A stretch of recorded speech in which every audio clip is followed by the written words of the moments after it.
नमस्कार, जय हिंद, जय भारत, वंदे मातरम। मैं एडवोकेट मोहित शर्मा। पश्चिम बंगाल के चुनाव के नतीजे आप लोगों के सामने हैं। किस तरीके से भारतीय जनता पार्टी ने लोकतंत्र और संविधान की धज्जियां उड़ाकर बंगाल के अंदर अपनी सरकार बनाई है, वो पूरे देश ने देख लिया।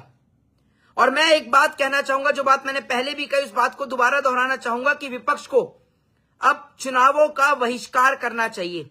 अगर विपक्ष चाहता है कि वो विपक्ष में बैठने के लायक भी बचे या अपनी पार्टियों को बचाना चाहता है, तो उसको अब चुनावों का बहिष्कार करना होगा।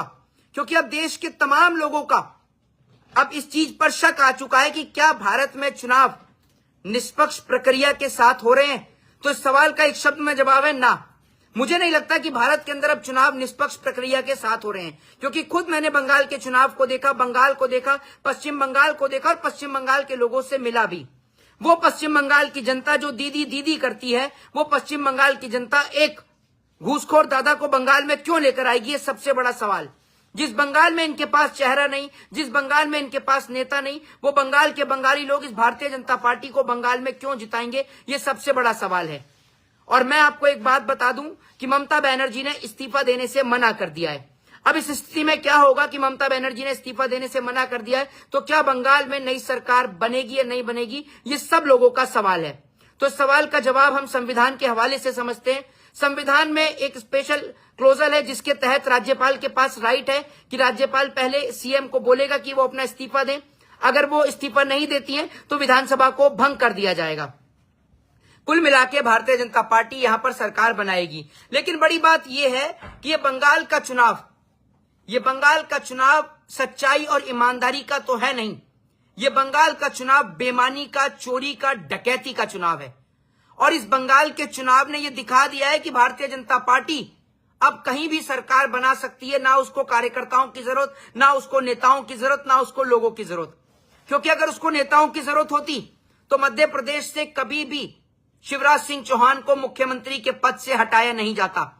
राजस्थान के अंदर वसुंधरा राजे को सीएम बनाया जाता। तो इसका मतलब साफ है कि अब इनको किसी की जरूरत नहीं है सिवाय वोट चोरी के। और वोट चोरी का मुद्दा जो कि बड़े जोर शोर के साथ उठा था, विपक्ष ने उठाया था, राहुल गांधी ने उठाया था, लेकिन उस मुद्दे को ऐसे शांत इन लोगों ने कर दिया। जैसे ही चुनाव आ जाते हैं, विपक्ष सिर्फ अपने चुनाव में बिजी हो जाता है। विपक्ष ये नहीं सोचता कि चुनाव जीता कैसे जाएगा। आज सबसे बड़ी गलती विपक्ष की यह है कि विपक्ष कई टुकड़ों में बटा हुआ है। विपक्ष में खुद में एकजुटता नहीं है। ममता बनर्जी को हराने के लिए खुद राहुल गांधी खड़े हो जाते हैं, वहीं असदुद्दीन ओवैसी खड़े हो जाते हैं, पूरा विपक्ष खड़ा हो जाता है, जबकि आपको एक साथ मिलकर चुनाव लड़ना था। यह चुनाव बंगाल का नहीं, बंगाल की जनता को बचाने का भी चुनाव था। और बंगाल की जनता से पहले विपक्ष की पार्टियों को अपने अस्तित्व को भी बचाने का चुनाव था। बड़ी बात यह है कि देश की गोदी मीडिया कितना माइंड ब्लोइंग गेम खेलती है।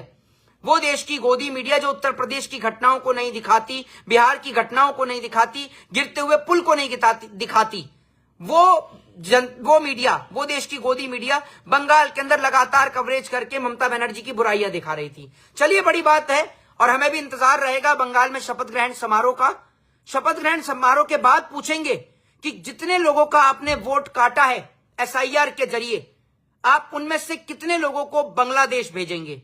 और अब ये रोना मत मचाइएगा, अब बिल्कुल ये रोना मत मचाइएगा गृह मंत्री अमित शाह जी कि हमारी सरकार को एक और मौका दे दें। अब गिन लीजिएगा, शपथ ग्रहण समारोह के बाद आपके पास पूरे 5 साल का वक्त है। किस तरीके से कितने बांग्लादेशियों को भगाएंगे, कितने रोहिंग्याओं को भगाएंगे, और जितने लोगों का आपने वोट काटा है, हमें भी इंतजार रहेगा कि क्या उतने लोग बांग्लादेश जाएंगे। ये सबसे बड़ा सवाल है आपसे, और इस सवाल का जवाब आपसे उस दिन लेंगे जिस दिन आपकी सरकार अब समापन कर रही होगी। समझ तो पूरे देश को आ रहा है कि जरूर कुछ दाल में काला है, और दाल में कुछ काला नहीं, पूरी की पूरी दाल काली है। ये बेमानी छल कपट का जो आप चुनाव जीतकर पूरे देश में हिंदू मुसलमान कर कर, देश के लोगों को लड़ाकर, नौजवान को बेरोजगार कर कर, ये जो आप गरीबों की लाशों पर राजनीति कर रहे हैं ना, इसका भी अंत नजदीक है। ये याद रखिएगा, जिस दिन इस देश की जनता सड़कों पर उतरेगी, सड़कों पर उतरकर मुखर होकर आपके खिलाफ आवाज उठाएगी, वो दिन दूर नहीं है जब आपकी सरकार सत्ता से बाहर जाती हुई नजर आएगी। कर लीजिए बेईमानी, कर लीजिए चोरी डकैती, जहां आपकी सरकार नहीं बनती वहां खरीद लीजिए एमएलए को, क्योंकि आपका सब कुछ है। आपका अखबार भी है, आपकी कलम भी है, आपकी किताब भी है, और आपके न्यूज चैनल्स भी हैं।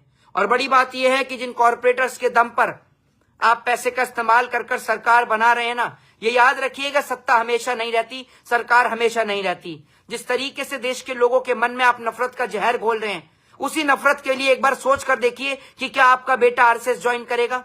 जिस तरीके से तमाम बाबा बोल के चले जाते हैं कि अपने एक एक बच्चे को आरएसएस को दे दो, तो क्या गृह मंत्री अमित शाह अपने बेटे जय शाह को आरएसएस को देंगे?